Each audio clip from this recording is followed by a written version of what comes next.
Kind of information then flows that wouldn't have otherwise, you think, flowed through among these people so that they could start being newly informed? What sort of information? It's kind of amazing. The audience might agree or disagree with me. I've seen this work, and just think about what these folks are used to. They're used to being told this is what works and this is not what does not work. That's management consulting. That's a whole different beast, right? Then again, you could come in and you can ask really great questions. But I would say that even now, might be a little bit revolutionary, but now that can be a little too much as well. And I know that people would think, well, if you're going to just sit there quietly, what are they paying you for? They're paying you for your wisdom. And silence is wisdom. It is a tool.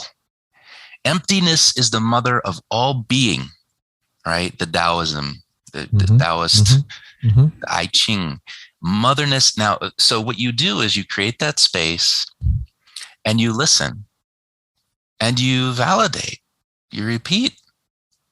What I'm hearing you say is, now what happens is, it's like the person has a blockage, right?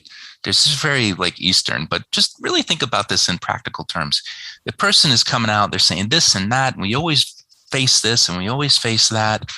And then the OD practitioner's first reaction is, well, let's think possibility thinking and let's look at your assumptions. And that actually feels more like a continuation of the blockage. Yeah, it can feel like putting a stopper on the energy. So what you can do is you invite more. You just listen.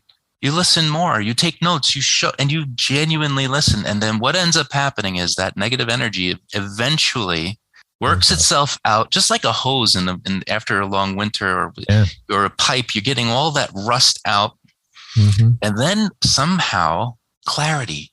The water becomes clear, and the person. And your job then is, like Peter said, Peter Vale, you capture it. Yeah. And that is the essence of holding what a lot of people say OD is, which is holding a mirror up to the organization. And that's really all you're doing. And check this out. You shouldn't take credit for any of it. Oh, that's the hard part for a guy with an ego like mine. Well, oh my gosh, everybody. I just saved Ford. Yeah, right. And then, of course, you got to sell yourself. But do you have to sell yourself, right? Yeah. Sometimes the best referrals you get are from your former clients. And of course, repeat business is part of that. So you want to have that special something that most people don't have in the organization. It is wisdom. It is silence. It is the ability to reflect back clearly with unvarnished, none of your op-ed on the subject. That's management consulting. And allow the person to come to the discovery themselves, to see the shadow on the wall and to liberate themselves. That's kind of, I think if there's anything that's revolutionary about that, it's that all of the tools that we have in our tool belt, the OD practitioner, right? Some of them have like one, it's like a hammer, appreciative inquiry is a hammer, right? It's good, it works, but not in every situation. That's right. Not in every situation. So ironically, I'm talking a lot and I'm saying silence is important.